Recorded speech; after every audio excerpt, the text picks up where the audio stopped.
Zoe was standing in my kitchen at 11:45 on a Wednesday night, holding a spatula like it had personally insulted her, staring down at what used to be a grilled cheese sandwich. "That," she said, "is not food anymore. It's still technically food. It's a crime scene, Archer. There's smoke." There was smoke. A thin ribbon of it curling up from the pan toward my ceiling, where my smoke detector had, mercifully, already given up on life 6 months ago, and I had not replaced the battery. That was a whole separate conversation I did not need to have with myself tonight. Zoe set the spatula down on the counter with the careful precision of someone placing a weapon at a crime scene. Then she turned around and leaned against my stove with her arms crossed and looked at me the way she always did when she thought I was wrong about something and was deciding whether to say so out loud or just let me figure it out loud. She usually said it out loud. "You forgot to turn down the heat," she said. "I got distracted." "By what? You were sitting 3 feet away." "By you talking." She pointed at the pan. "So this is my fault." I didn't say fault. I said distracted. She picked up the spatula again and poked the edge of the sandwich. It made a sound that sandwiches are not supposed to make. "Archer, this thing has been cremated. We can scrape the edges. We are not scraping the edges. We've eaten worse." She looked at me. "When?" "The camping trip. Junior year. We ate gas station sushi because Donovan bet us $5 each, and we survived.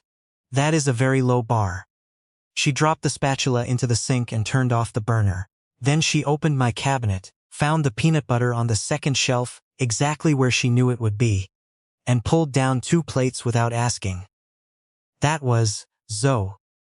She had been finding things in my kitchen longer than some of my furniture had been here. We had met 4 years ago at a work happy hour. I almost skipped. I was new to the company, the kind of new where you still second guess which microwave is acceptable to use. And I had been standing near the bar with a drink I didn't really want when someone sat down on the stool next to mine, looked at the menu, and said, without looking at me, "Do you think the nachos here are actually good? Or do you think this is one of those places where the nachos exist to make the drinks feel cheaper by comparison?" I told her. I thought it was the second one. She said, "Smart." Then she ordered them anyway. "For science," she said. They were terrible. We ate all of them.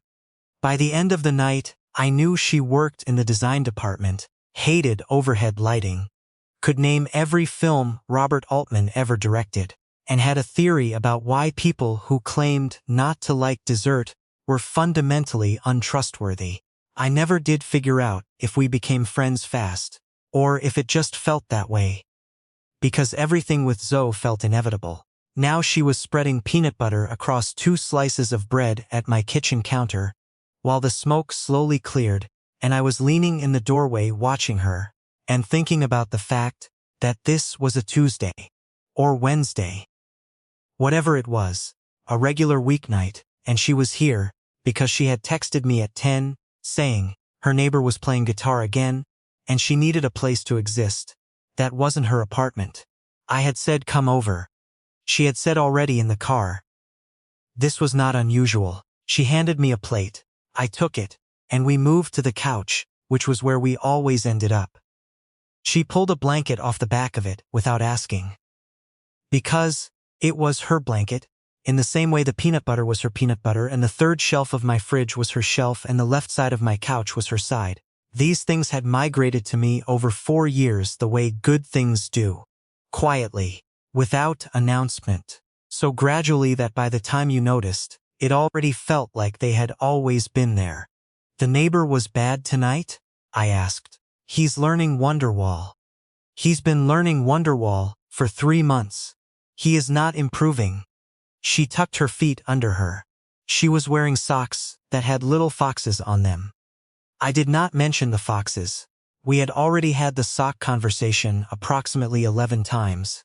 And her position was that fun socks were a form of self-expression, and my position was that they were chaotic, and she had never once conceded the point, so I let the foxes go. He was doing it acoustically this time. No amp, which you would think would be better. It wasn't better. He was singing. I winced. Ah, yeah. She bit into her sandwich. How was your day? Fine. Long. We had the quarterly review. How'd it go? Well enough. My numbers were good. Preston kept bringing up the Henderson account like it was a referendum on my entire personality. But that's just Preston. Preston is threatened by you. Preston is 30 years older than me and makes 3 times my salary. And yet, she looked at me sideways. Threatened. I didn't argue.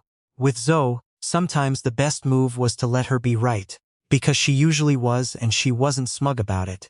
That was the thing about her. She had opinions. Strong ones. About Preston and my career and my diet, and whether I was getting enough sleep and what I should have said in the argument I had with my brother at Thanksgiving. But she delivered them like they were just true things sitting in the room that she was pointing out. Not like she was trying to fix me. Most people who tried to fix me made me feel broken. Zoe just made me feel like I needed to think harder. We watched half a movie we had both already seen. She quoted the good lines a half second before they happened, which should have been annoying and was not. By midnight, she had migrated horizontally, feet up on the far armrest, head not quite on my shoulder but close. That was the thing about being friends with someone for 4 years. You ran out of reasons to maintain a formal amount of distance. At some point the movie ended and neither of us moved to change it. The TV went to the main menu screen with the little ambient background music that plays when nothing is selected. Zoe had her eyes half closed.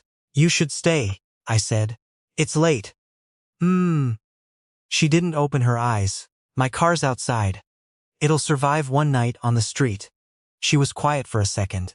Then, your couch is comfortable. I know, I made the grilled cheese terrible. I made the grilled cheese terrible. You just watched. I watched with concern. Deeply helpful, thank you. She smiled without opening her eyes. Any time. I turned off the TV. She was asleep before I got up to get an extra blanket.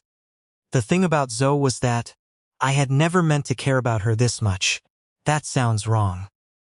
I mean, I had never planned for it. You don't plan for the way a person becomes load-bearing in your life. One day you're getting nachos at a work happy hour, and 4 years later you are building your Tuesday evenings around whether she's going to be free. And you don't even notice that happening, because it feels too natural to track. I had dated people during those 4 years. A few serious attempts, several that didn't get past the second date. One that lasted 6 months and ended without drama and without particularly breaking my heart, which probably told me something I did not examine closely enough at the time. Every time, there was a version of the same problem. I would be sitting across from someone perfectly reasonable, someone who laughed at things I said and had good taste in music and seemed genuinely interested in me, and I would think, she's great. And then, I would think, but I'd rather be talking to Zoe about this restaurant. Or Zoe would think this thing on the menu was funny. Or I wonder what Zoe's verdict would be on this situation. I told myself that was just how good friendships work. That it wasn't a thing. I was wrong about that. The moment I knew I was wrong was not a dramatic one. It was last March, a Sunday afternoon. Zoe had called me from a parking garage, saying she had a flat tire, and her spare was at her ex-boyfriend's apartment. 2 states away for reasons she didn't want to get into. I drove over, changed the tire in 40 minutes, and when I finally stood up and told her it was done, she looked at me with this expression that she gets sometimes, like she's seeing something she wasn't expecting to see, and she said, "You didn't have to do that." I know, I said. I could have called roadside. You did call me. She looked at me for another second. Then she said, "Thank you, Archer." And the way she said my name. Just my name, not a joke after it. Not a punchline. Just my name in that quiet way. Did something to my chest that I spent the next 3 weeks trying to explain away, as gratitude or friendship or the adrenaline of changing a tire in a parking garage. I ran out of explanations around week 4. But I didn't say anything. Because saying it meant risking the thing I was most afraid to lose. Zoe had been the constant in 4 years of everything else shifting. Jobs changed. Apartments changed. The 6-month relationship ended. My brother moved to Portland. My college roommate got married and got busy. And the texts thinned out, without anyone deciding they would. But Zoe was always there. And I thought if I said the wrong thing or if she didn't feel it, I would lose the one part of my life that stayed. So I didn't say it. I got good at not saying it. Until the night of the move. Zoe had been talking about getting a bigger place for over a year. Her apartment was a 1-bedroom in Bucktown that had been fine when she moved in, and had since become a study in maximizing a small space. Her kitchen table also functioned as her desk. Her closet had a curtain instead of a door. Her building's elevator had been out of service since November. In April, she found a 2-bedroom in Lincoln Square with parking, and a real closet, and a dishwasher that worked on the first try. She put down the deposit on a Thursday. By the following Saturday, I was standing in her old apartment surrounded by boxes that I had helped pack, and a disassembled IKEA bookshelf that had taken us 90 minutes to take apart, and would take, according to Zoe, significantly longer to put back together. "This piece goes here," she said, holding up a wooden dowel. "I've been assembling furniture since before that dowel was born. And yet, I'm thinking."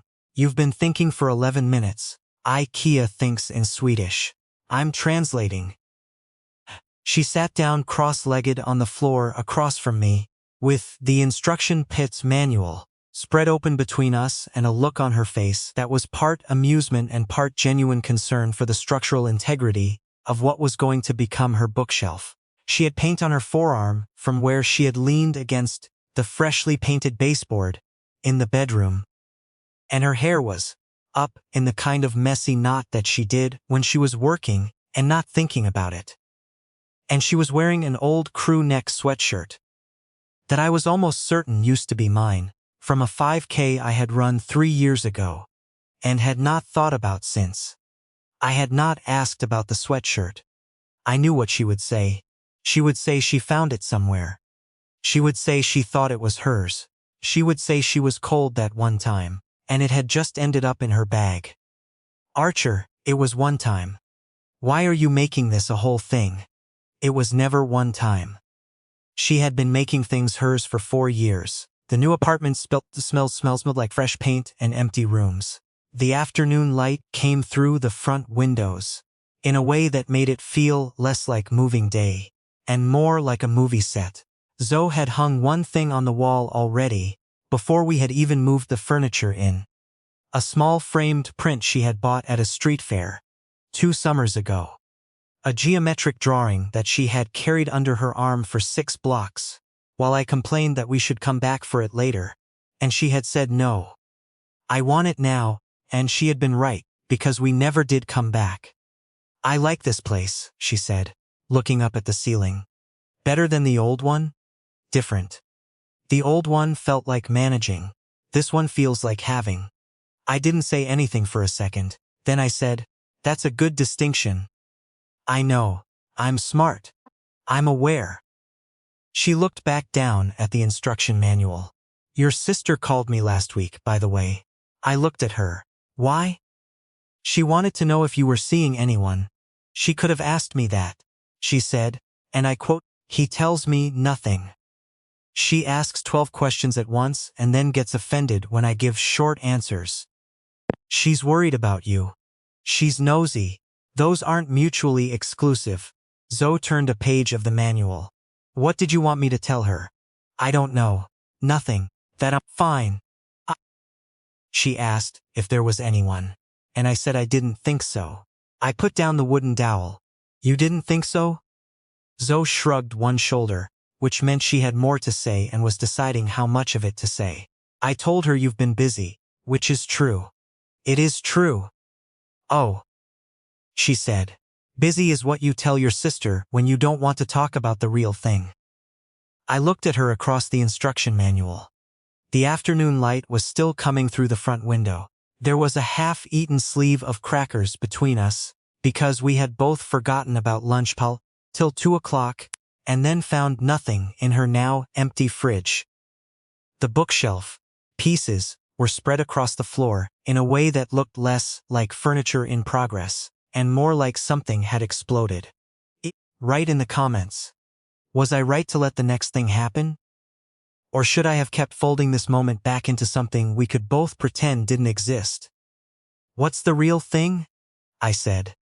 Zoe looked up from the manual. She said it without drama, the way she said everything, like she was just pointing at a fact in the room. I think you've been waiting to feel something you already feel, she said. I think you're very good at making reasons not to say so. The room was quiet. Outside, someone was unloading a truck. A door somewhere in the building closed. One of the windows had a small gap, where the latch didn't quite catch, and the afternoon air moved through it slow and cool. I sat there for a second with the full weight of 4 years making itself known in my chest. Zoe, I said, yeah. That is a very alarming thing to say. While we're surrounded by IKEA parts, I know. She picked up a wooden dowel. I've been holding onto it for a while. Seemed like a good time. In your new apartment, we're already here. We're on the floor. Archer. She looked at me. Her eyes were steady in a way that meant she had thought about this before. Maybe a lot. I'm not trying to make it weird. I'm just tired of the thing where we both know something, and neither of us says it because it feels safer not to. I put my hands on my knees. I looked at the floor. I looked at the window. I looked at the bookshelf pieces, scattered between us like a metaphor nobody had asked for. When did you figure it out? I asked. She was quiet for a moment. Parking, garage. I looked at her. March? You changed my tire without making it a thing. You just did it. And when you were done you looked tired, and also like it hadn't even occurred to you that there was an option where you didn't come. She pulled on the sweatshirt sleeve. I sat in my car after you left and I thought, that's the person. That's the one I compare everyone else to. And then I thought, well, that's a problem. Why a problem? Because you were standing right there, and I didn't know how to say it without possibly losing you. I let sit for a second. How long have you been holding that? Since March. A beat. You? I exhaled. Longer than March. She blinked. How much longer? Longer than I've been admitting to myself. She stared at me with an expression I had never quite seen on her face before. Not quite shock. More like the look of someone who has been holding a door shut with both hands and just discovered it wasn't locked anyway. Archer. Yeah. You are infuriating. I know. I have spent 7 months being very calm and normal around you. So have I. You could have said something. So could you. She pointed at herself. I just said something. You said something first, which historically, for the record, is my job. Your job. I'm the one who called roadside. You were roadside. I drove 18 minutes to a parking garage on a Sunday for you, Zoe. She looked at me. Something in her face shifted the way it does when a person stops calculating and just feels the thing they've been managing. Her expression went soft and certain at the same time, and she put the wooden dowel down carefully on the floor between us. I know you did, she said. That was the problem. I looked at her, across the scattered bookshelf pieces, and the cracker wrapper and the instruction manual, and 4 years of every casual thing we had done together that had not been casual at all. I stood up slowly because my knees were not 22 anymore. She looked up at me. Are we doing this? She said. I think we're doing this. In my new apartment. You picked the timing. I didn't think you'd. She stopped. Didn't think I'd what? She looked down at the floor, then back at me. Her voice was quieter. I didn't know for sure. I thought I knew, but I didn't know for sure. I stepped around the shelf pieces carefully, because it seemed like the wrong moment to trip over a particle board panel. She tilted her head back to look up at me. I reached down and she took my hand before I offered it, which was so completely Zoe that it almost made me laugh. I helped her up. We were standing close, closer than the usual amount, both slightly aware of how dusty the apartment floor had been. "You have paint on your arm," I said. "You have sawdust on your shirt. We're a mess. We have been a mess for 4 years."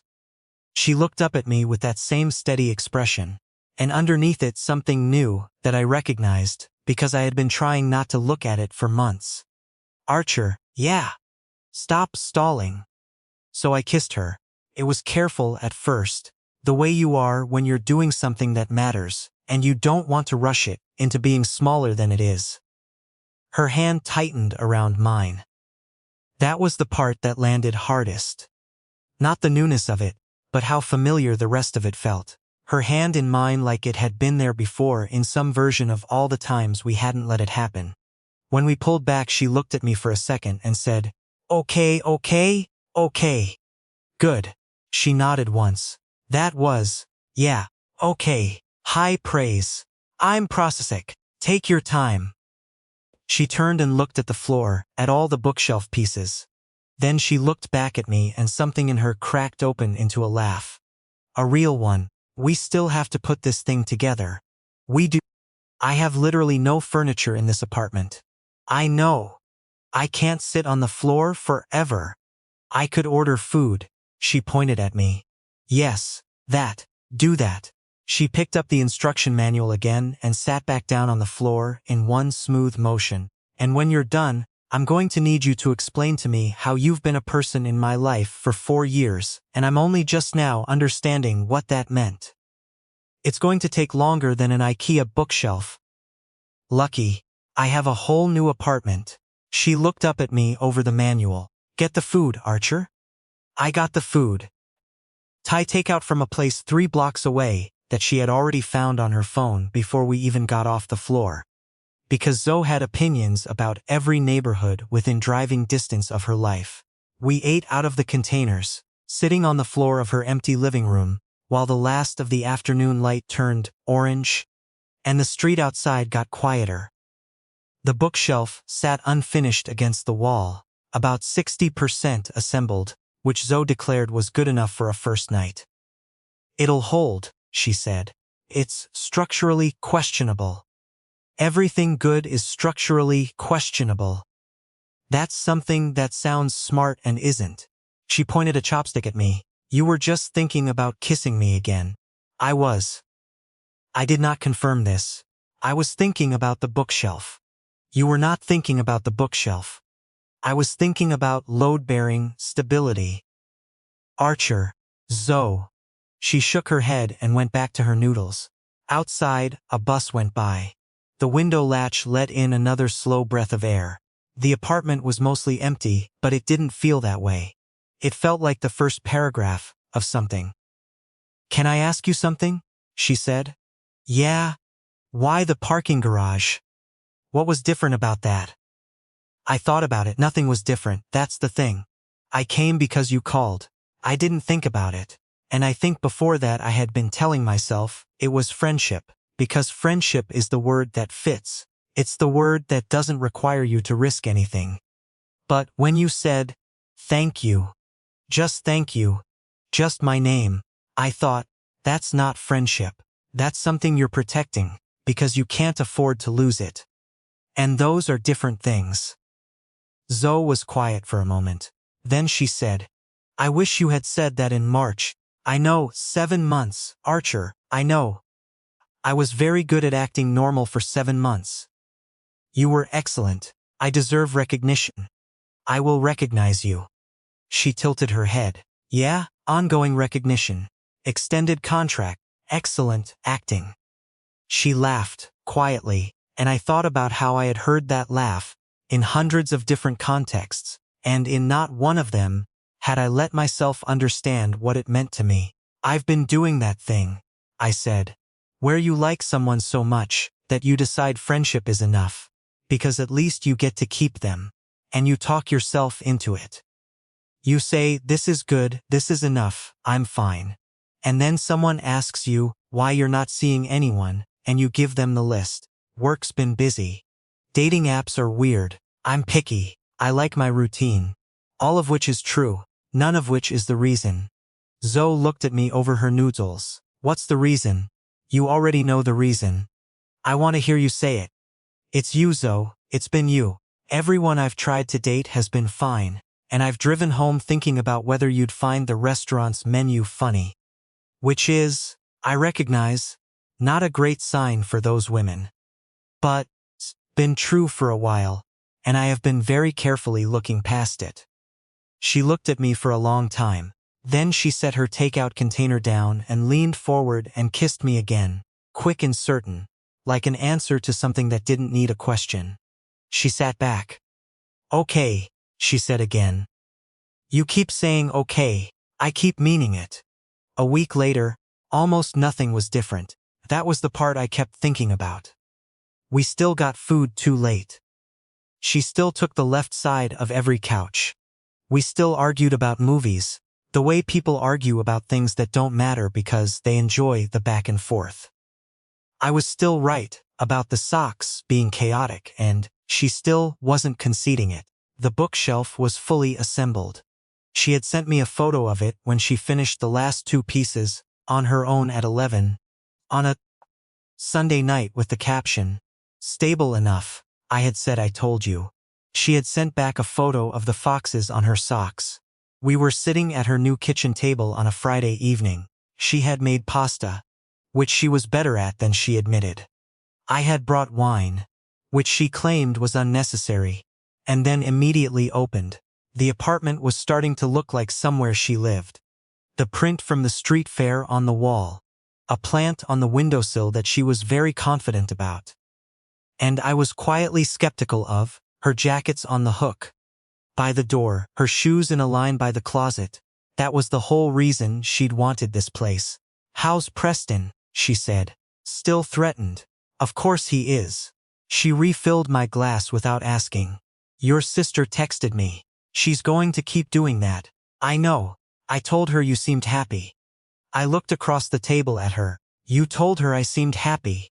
"You do. What did she say?" Zoe picked up her fork and looked at me with an expression that was 90% amusement. She said, "It's about time." I laughed. Zoe smiled at her pasta. Outside, the street was doing its Friday evening thing. People walking dogs, a car looking for parking, the couple from the 3rd floor walking back from somewhere with grocery bags. Normal things. The ordinary Saturday coming toward you. Feeling of a Friday night. I thought about the parking garage in March. I thought about 7 months of being extremely good at normal. I thought about an IKEA bookshelf on the floor of an empty apartment, and the afternoon light coming through a window with a loose latch, and Zoe saying, "I think you've been waiting to feel something you already feel," with the calm certainty of a person who had been sitting with a truth long enough to stop being afraid of it. I had spent 4 years finding the best word I had for her, and the word was always the same. She was my person, the one I wanted to call first, the one I built my weeks around, the one I had been protecting so carefully that I almost kept her at exactly the distance of someone I would never get to keep. She looked up and caught me looking. "What?" she said. "Nothing." "You have a face." "I don't have a face." "You absolutely have a face." You get that look when you're thinking something you're about to claim you weren't thinking. I picked up my wine glass. "I was thinking you were right about the apartment." She tilted her head. "About which part?" "The difference between managing and having." I looked at her across the table. "This feels like having." Zoe was quiet for a second. Then she pointed her fork at me. "That was good." "Thank you. That was genuinely good, Archer. I have my moments." "Write it down." "I'll remember it." "You won't." "I will." She gave me the look that meant she knew I wouldn't and was going to let me be wrong. I let her. Some things don't change. Some things you don't want to change. The back and forth. The stolen sweatshirts. The way she always finds the peanut butter on the 2nd shelf. The socks I will never concede the argument about. Those things were always the point. I had just needed long enough to stop pretending. They weren't enough to be everything.